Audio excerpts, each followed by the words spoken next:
para mí un gusto, en nombre de IDEA Internacional, dar unas muy breves palabras de saludo e introducción a esta discusión.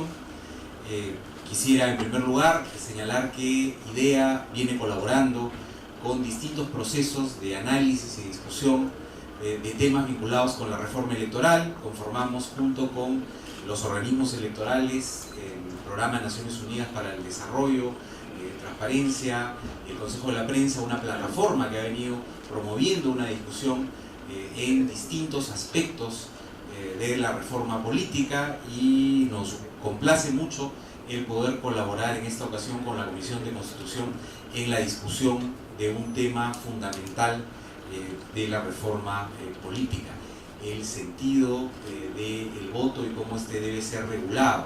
Ha habido varios proyectos presentados en el Congreso de la República desde hace varias legislaturas, y ahora está puesta en discusión la regulación de la obligatoriedad del voto a partir de la experiencia de los últimos procesos electorales. Así que confiamos en que esta discusión que ha iniciado la Comisión de Constitución del Congreso se base en la experiencia de distintos analistas, la experiencia internacional que hay en relación con el tema, y que por lo tanto se haga de manera meditada, de manera cuidadosa, y recogiendo las distintas perspectivas, no de manera apurada, sino sobre la base de la evidencia que hay en relación con este tema y la experiencia que hay también a nivel internacional. Saludamos por eso que la Comisión de Constitución haya decidido abrir espacios de discusión y de difusión de este debate, y que tengamos en una primera mesa hoy a una serie de expertos que compartirán sus opiniones en relación con los aspectos técnicos de esta modificación, y que tengamos una segunda mesa de políticos que van a intercambiar distintas perspectivas. Es justamente en la síntesis de este diálogo entre técnicos, expertos y políticos que debería haber luces para el debate y la discusión de este tema en la Comisión de Constitución del Congreso. Como sabemos, en relación con la obligatoriedad o no del voto, hay básicamente dos perspectivas. Una es la perspectiva democrática liberal, que dice que el voto es un derecho y que por lo tanto cada quien debería decidir si vota o no, porque como con cualquier otro derecho uno puede decidir si lo ejerce o no y en qué momento. Y hay otra perspectiva más, digamos, regambre republicana, que dice, bueno, el voto es derecho, pero es sobre todo un deber, porque todos tenemos el deber y la obligación de contribuir con las decisiones que permiten conformar el gobierno a partir de representantes, en una democracia representativa. Son dos perspectivas que no son excluyentes, ¿no? Hay que ver a cuál de las dos perspectivas le ponemos un poco más de peso, porque evidentemente en aquellos países donde el voto es facultativo, no es que no se incida también en la obligación y el deber cívico que hay detrás de la idea de ir a votar. Así como en aquellos lugares donde es obligatorio, tampoco es que se mete a la cárcel a alguien por no hacerlo. La pregunta es dónde se pone el peso, si en esta perspectiva más democrático-liberal de voto como derecho, o si en esta perspectiva, digamos, de mirada más republicana de voto como deber. Entonces esa es un poco la discusión, pero no nos podemos quedar en una discusión filosófica. Es importante también pensar en cuáles son los efectos que puede traer una reforma. Y entonces el principal temor que aparece como un posible efecto a evitar es la posibilidad de una menor participación electoral. Ya el presidente del Jurado Nacional de Elecciones ha mostrado los distintos argumentos a favor, en contra, etc. Y ha mostrado también cómo es que, en efecto, esta preocupación por una menor participación electoral aparece en muchísimos países en medio de la discusión de esta reforma. La cosa no es tan fácil si es que uno mira el panorama internacional y la experiencia comparada, pero uno puede ir sacando también algunas lecciones comparando los distintos países para ver si hay una correlación fuerte entre obligatoriedad del voto y participación electoral, etcétera. Y al parecer no hay cosas muy claras en la doctrina, por lo menos en lo que yo conozco y he leído.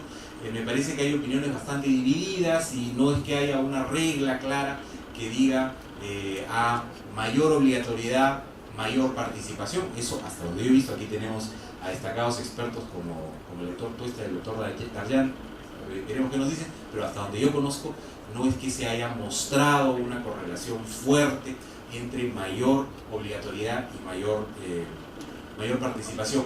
Hay otras preguntas a responder, como por ejemplo si es que con un voto facultativo quienes votarían menos serían los más pobres, los más analfabetos, los menos instruidos en una sociedad. Eso también está en la literatura, está el clásico de Leiphart sobre el tema, ¿no? Diciendo que la menor obligatoriedad del voto perjudica a los sectores sociales menos favorecidos, que son los pobres y los menos instruidos, los que votan menos en sistemas de voto no obligatorio. Entonces es una discusión que hay que evidentemente dar, pero nuevamente aquí tampoco parece haber reglas claras y contundentes, sino que dependen mucho de la realidad y de las condiciones en las que se va dando la regulación sobre obligatoriedad del voto, porque las características de cada país definen el marco en el cual se van a aplicar estas reglas, y los sistemas electorales difieren y las condiciones difieren, etcétera. Entonces tampoco es que uno puede aspirar a tener reglas mecánicas. Pero en cualquier caso, esta discusión, más allá de si se debe o no tener voto obligatorio, también debería llevar a una discusión acerca de las tareas que habría que tomar si, por ejemplo, se eliminara la obligatoriedad. Y ahí queda claro que obviamente si se eliminara la obligatoriedad, habría un papel importante de los organismos electorales en educación electoral, en convocar a la gente a votar, un papel fundamental de los partidos y sus candidatos por hacer relevante la elección. Si no hay una correlación fuerte entre obligatoriedad y participación electoral, que es una hipótesis, tal vez sí podemos encontrar una mayor correlación entre interés en una elección y participación electoral. Cuando una elección casi no define nada, probablemente menos gente tiene interés en votar. Cuando una elección es muy picante, muy caliente, se están discutiendo temas de fondo, más gente se interesa en ir a votar porque finalmente está decidiéndose algo ahí, ¿no? Entonces también habría que remarcar el interés que hay que generar en los partidos y la obligación de los partidos por hacer interesante una elección, poniendo temas en discusión, poniendo planteamientos, volviendo a la elección más programática y no solamente de eslogans y de caras bonitas, ¿no? Entonces, si es que se diera esta discusión para eliminar la obligatoriedad, una discusión complementaria tendría que ser el papel que tienen que tener los distintos actores para que, una vez eliminada la obligatoriedad del voto, de ser el caso, hubiera también condiciones para que no baje la participación electoral en general, y sobre todo para que las personas más pobres, menos favorecidas, a quienes probablemente les cuesta más ir a votar, pues no se abstengan de votar, sino que lo hagan igualmente como parte de un deber ciudadano. Ahora, hay modalidades también distintas para la solución a esta disyuntiva planteada. Se puede hacer una reforma constitucional eliminando ahí la obligatoriedad del voto, diciendo claramente en la Constitución que el voto es facultativo. Se puede hacer también una reforma legal eliminando o minimizando las sanciones. Se puede, por ejemplo, solo eliminar la muerte civil y mantener la multa, o bajar la multa a un nivel que no sea compulsivo, que sea una multa simbólica. Es decir, modalidades y gradualidades hay para esta discusión, así que probablemente también sean elementos a discutir esta noche. Obviamente el debate no puede acabar hoy, la idea es dar insumos, incentivos a la discusión del Congreso, y esperamos entonces que en los próximos meses, escuchando a las distintas opiniones y a los técnicos en el asunto, la Comisión pueda tener un debate sereno, un debate informado, que dé lugar a las mejores decisiones, que es lo que esperamos del Congreso. Yo quería plantear algunas variables que son importantes. Y quisiera iniciar diciendo de que la Constitución, efectivamente, el artículo 31, que es el resultado del análisis seguramente de la Constitución del año 1993, del 79, en donde la obligatoriedad era el voto hasta los 60 años, y en la Constitución del 93 pasa a ser obligatorio hasta los 70 años. Y después de los 70 años es un voto facultativo. Quiero presentarles una muestra estadística de voto facultativo en estos últimos años después del 2010. Los electores que fueron a las urnas fueron 19.595.300. De ellos, 1.225.173 fueron mayores de 70 años. Los que fueron a votar fue solamente el 58%. Elecciones del 2011. 19.949.915. De ellos, mayores de 70, fueron 1.267.775. Los que no fueron a votar fueron 715.461, 56%. En las elecciones de segunda vuelta de 2011, 1.267.000, igual 735, y solamente fue a votar el 55%. En la consulta popular de revocatoria, marzo 2013, solamente fue a votar el 44%. En las últimas elecciones, del 24 de noviembre, solamente fue el 34% a votar. Solamente quiero entrar como variable, el voto facultativo ha ido típicamente en un decrecimiento. 58, 56, 55, 44 y 34%. Una segunda variable es aquella que está escrita en el artículo 116 de la Ley Orgánica de las Municipalidades, en las cuales todos nosotros tenemos que participar de cómo se desarrolla la administración municipal, y por lo tanto está configurado, digamos, en las elecciones de las juntas vecinales. Estas juntas vecinales nos ponen de manifiesto una característica especial. En este tipo de votaciones son votaciones netamente facultativas, no es obligatorio. Sin embargo, es obligación de todos los vecinos de participar, porque nosotros queremos que nuestro distrito sea el mejor distrito, y por lo tanto tenemos que participar en el presupuesto participativo y participar en el desarrollo de los proyectos. Creo que es importante el tema de hacer democracia. Y hacer democracia tiene que ser la democracia en el partido político. Y por ello quiero hacer una relación en aras de tiempo, es el financiamiento directo a los partidos políticos. Creo que la oportunidad se ha pasado, digamos, como podríamos decir nosotros, se ha perdido la batalla y no la guerra. Creo que hay una oportunidad de financiar el partido, porque si nosotros tenemos un voto facultativo, tenemos que convencer claramente, eso es lo que hemos escuchado hoy día, claramente a nuestros electores quiénes son los que van a votar, por qué propuesta van a votar, cómo van a estar configuradas estas propuestas. Además de ella, tiene que haber una sólida organización, una sólida capacitación de los partidos políticos, porque quienes son los representantes de los partidos políticos en el Congreso no es Mariano Cucho. Tiene que ser una persona que está inscrita en un partido político. El partido político es el que lleva al congresista, el que lleva al presidente de la República. Por lo tanto, creo que tenemos que hacer un cambio en el paradigma. Tenemos que ver cómo financiamos a estas organizaciones donde exista un cambio sustancial en los partidos políticos y le podamos decir claramente: democracia interna, con participación de la juventud, de las mujeres, para que exista un nivel de participación de género igualitaria y con la participación del sistema electoral. Muchísimas.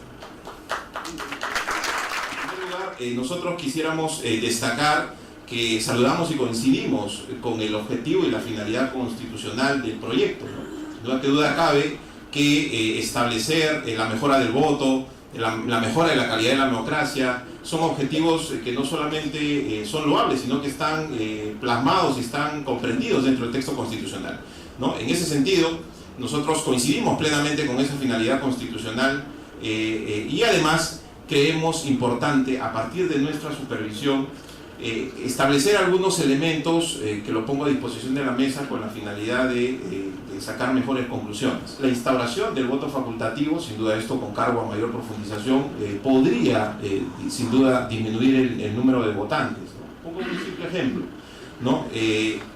Existen zonas en nuestro país marcadas por la lejanía geográfica, ¿no? Por ejemplo, en la oficina defensorial de Arequipa hay un gran porcentaje de población que digamos, no es de Arequipa mismo, sino que tiene que desplazarse para ir a votar, ¿no? O en la oficina defensorial de Apurímac o de Andahuaylas, el 60 o el 70% de la población son población que están ubicadas estrictamente en zona rural, y de ese porcentaje hay un grupo siempre concurrente de personas que no se desplazan a los locales de votación. Hay un primer elemento que tiene que ver con digamos, el factor geográfico, ¿no? Y cómo la disminución o cómo transitar hacia un voto facultativo no obligatorio podría ocasionar la disminución en el número de votantes debido a la conexión con el factor geográfico.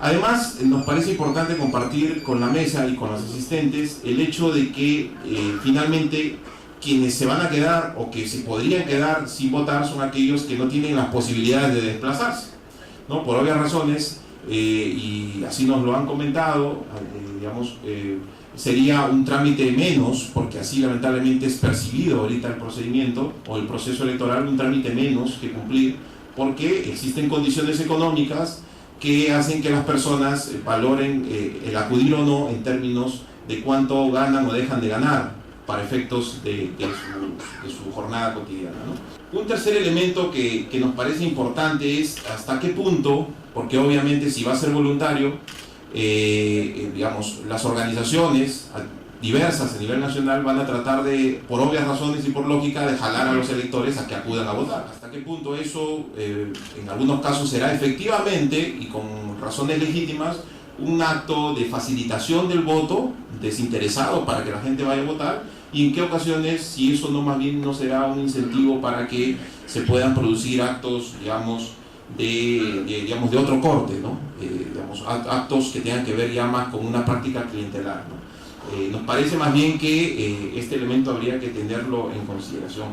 Y además nosotros consideramos que, digamos, ya de la práctica, digamos, de las últimas elecciones, y este es un dato empírico, que si, digamos, estamos obligados a votar y han habido problemas en la instalación de mesas, sin duda que si no estuviésemos obligados a votar y el aspecto medular en el proceso es que la mesa se instale, entonces ¿qué respuestas podríamos tener para que este proceso no esté marcado por esa situación? Por eso es que hemos nosotros digamos, puesto a consideración de la mesa estos elementos, pero además creemos que el hecho de que este proyecto o esta idea de volver al voto facultativo nos parece importante. Nos parece que debemos de transitar como un Estado constitucional y democrático hacia ese objetivo, por lo mismo que había mencionado que es un objetivo admitido y loable en términos constitucionales. Pero creemos también que existe una percepción ciudadana que la recogemos de nuestras labores de supervisión y que tiene que ver con el descontento ciudadano en relación a cómo se llevan los procedimientos en las diversas zonas, ¿no? Entonces ahí nosotros proactivamente, digamos, consideramos que este proyecto debiera de incluirse o debiera en todo caso de comprender de manera integral, como se ha mencionado, otro tipo de medidas que quizás puedan ejecutarse de manera previa o de manera paralela al proyecto de voto facultativo, como por ejemplo orientadas a tratar de solucionar aquellos aspectos que la ciudadanía percibe como aspectos incómodos o no deseados al momento de votar, y que por lo tanto desincentivan en el ciudadano ese entusiasmo, ese clima institucional para lograr un voto realmente consciente como es el objetivo que quiere el proyecto.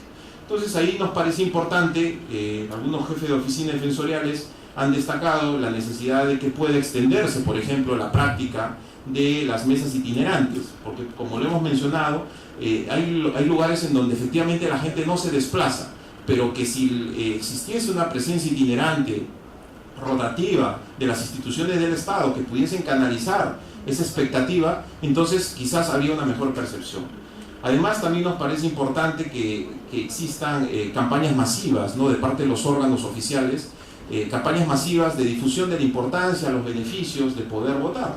No hemos necesariamente advertido este tipo de campañas. Han habido sin duda, pero nos parece que para generar un clima institucional de participación electoral, creo que tendríamos que fortalecer y elevar los niveles de entusiasmo electoral, por llamarlo de alguna forma. En tercer lugar, nos parece importante, y creo que en esto coinciden diversas opiniones, tiene que ver con los incentivos de diversa naturaleza, que van desde los incentivos obviamente económicos hasta los incentivos incluso de reconocimiento.